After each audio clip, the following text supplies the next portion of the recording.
Hello friends, idli, dosa, chapati, puri, appam எல்லாத்துக்குமே சூப்பர்பான ஒரு சைட் டிஷ் ரெசிபி தான் நம்ம இன்றைக்கி இந்த வீடியோவில் பார்க்க போகிறோம். ரொம்ப ரொம்ப டேஸ்ட்டு அட்டகாசமாக இருக்கும். கண்டிப்பாக மிஸ் பண்ணாமல் செஞ்சு பாருங்கள். முக்கியமாக இந்த மாதிரி சாஃப்டான ஒரு தோசை, ஆப்பம் இதுக்கு எல்லாமே ரொம்ப அட்டகாசமாக இருக்கும். நல்லா சுல்லுன்னு காரசாரமாக நல்லா வாய்க்கு பிடிச்ச மாதிரி இந்த மழை காலங்களில் இந்த மாதிரி ஒரு சைட் டிஷ் இருந்துச்சுன்னா சூப்பராக இட்லி, தோசை, சப்பாத்தி, இந்த மாதிரி சாஃப்டான ஊத்தப்பம், இது எல்லாமே பஞ்சு மாதிரி தோசை எல்லாத்துக்கும் நல்லாயிருக்கும். Welcome back to Nalini Sundar's kitchen. இன்றைக்கி கமன்னு கத்திரிக்காய் தொக்கு தான் பார்க்க போகிறோம். அதுக்கு இங்கே கத்திரிக்காய், தக்காளி, வெங்காயம் எல்லாம் தேவையானது எல்லாமே எடுத்து வச்சுருக்கிறேன். இங்கே ஃப்ரெஷ்ஷாக இருக்கணும் கத்திரிக்காய். 5 கத்திரிக்காய் நான் பிஞ்சாக இருக்கிற மாதிரி 5 கத்திரிக்காய் எடுத்துருக்கிறேன். உங்களுக்கு தேவையான அளவுக்கு நீங்கள் எடுத்துக்கோங்க. 5 கத்திரிக்காய் இந்த சைஸில் எடுத்திங்கன்னா 3 தக்காளி, மீடியம் சைஸ் தக்காளி 3, ஒரு பெரிய வெங்காயம் பொடியாக நறுக்கி வச்சுக்கிறேன். சின்ன வெங்காயம் ஒரு 20 வெங்காயம், 2 பச்சை மிளகாய், 5-6 பல் பூண்டு இடித்து வச்சுக்கோங்க. இதுதான் தேவையானது. இப்போ ஒரு கடாய் வச்சுட்டு 1.5 டேபிள் ஸ்பூன் நல்லெண்ணெயில் தான் கம்பல்சரி செய்யணும். நல்லெண்ணெய் ஊற்றிட்டு நம்ம இடித்து வச்சக்கூடிய அந்த 5 பல் பூண்டு, சின்ன வெங்காயம், பெரிய வெங்காயம் எல்லாத்தையும் நம்ம இப்போ சேர்த்திடலாம். அதுக்கப்புறம் நம்ம 2 பச்சை மிளகாய் ஸ்லிட் பண்ணி வச்சுக்கிறோம், கட் பண்ணி வச்சுக்கோங்க. அதுக்கப்புறம் 2 கொத்து கருவேப்பிலையும் சேர்த்திட்டு நல்லா வதக்கி விட்டுக்கலாம். இது ரொம்ப வதங்கணும்னு அவசியம் இல்லை. நல்லா கண்ணாடி பதம் வந்தால் போதும், அந்த அளவுக்கு வதங்கணும். கொஞ்சம் லைட்டாக நிறம் மாதிரி வந்திருக்கு, உங்களுக்கு பார்த்தாலே தெரியும். இந்த அளவுக்கு வதங்கி வரணும், ரொம்ப வதங்கக்கூடாது. இப்போது நம்ம போட்ட வெங்காயம், பச்சை மிளகாய் எல்லாமே வதக்கினதுக்கப்புறம் தக்காளி, அந்த 3 தக்காளி எடுத்து வச்சு இல்லைங்களா, அது கட் பண்ணி சேர்த்திட்டு 2 இன்ச்சுக்கு மட்டும் புளி சேர்த்திக்கோங்க. அப்போது அந்த டேஸ்ட்டு நல்லா என்ஹான்ஸ் பண்ணி கொடுக்கும். அதுக்காக தான் அந்த புளி சேர்த்துறோம். கண்டிப்பாக 2 இன்ச்சுக்கு சேர்த்திக்கோங்க.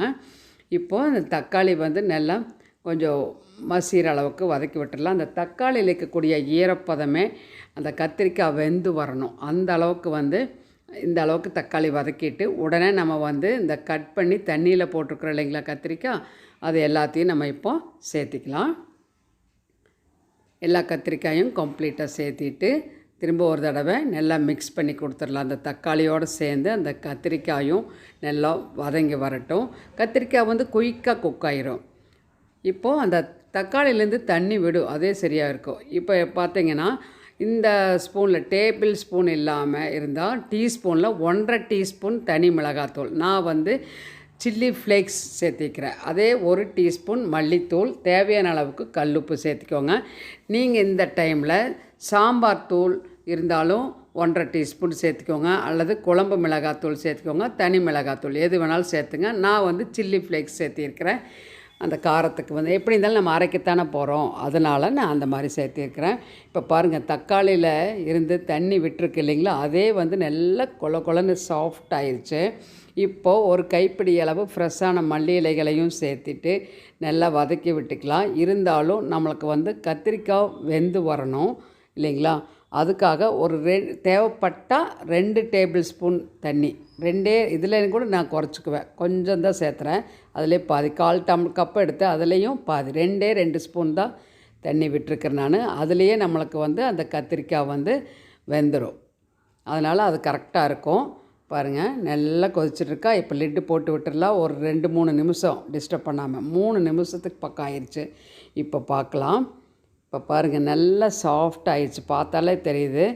அந்த 2 ஸ்பூன் தான் நம்ம தண்ணி விட்டோம், அதே கரெக்டாக இருக்குது. பாருங்கள், கத்திரிக்காய் நல்லா சாஃப்டாக வெந்து வந்தாச்சு. அந்த கத்திரிக்காய் வேகலை அப்படிங்கும்போது இனி ஒரு ஸ்பூன் நீங்கள் தண்ணி சேர்த்துக்கலாம் தாராளமாக.